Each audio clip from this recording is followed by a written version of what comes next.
Mountains of sugar piled high in a French warehouse. Harvested in sugarcane plantations across the globe, the sweet cargo travels thousands of kilometers to feed Europe. It's a pattern of trade dating back hundreds of years, and as this exhibition argues, that history holds the roots of current climate change.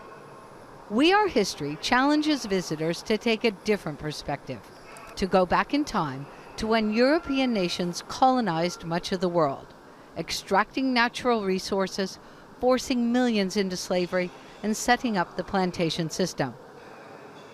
From the colonial period onwards, we had these patterns of movements of ships, movements of people, movements of product, movements of commerce, movements of communications. If we want to understand what climate change looks like and how we've brought that about as a human species, we can look at our practices across hundreds of years. Works by artists with a personal connection to the developing world trace the link between empire building and pillaging of the land and the native people. There were lots of land-walking birds. Drawings by Dutch sailors celebrating the plentiful as they arrived in Africa, where their large-scale plunder left a number of animals extinct. The archive photograph of young men and a boy piloting their canoe in Madagascar seeks to re-dignify the subjects, not a docile group. The black braid surrounding the hanging speaks to the enslaved people working together to resist as best they could, be resilient, and to survive.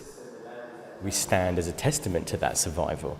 And I think, we live within, globalized systems that still use these extractive practices. And so actually for the majority of people out there, they don't, the economics of the plantation haven't really gone away.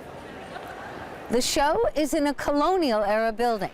Somerset House was the headquarters for the British Navy, the power Britain relied on to rule a large part of the world.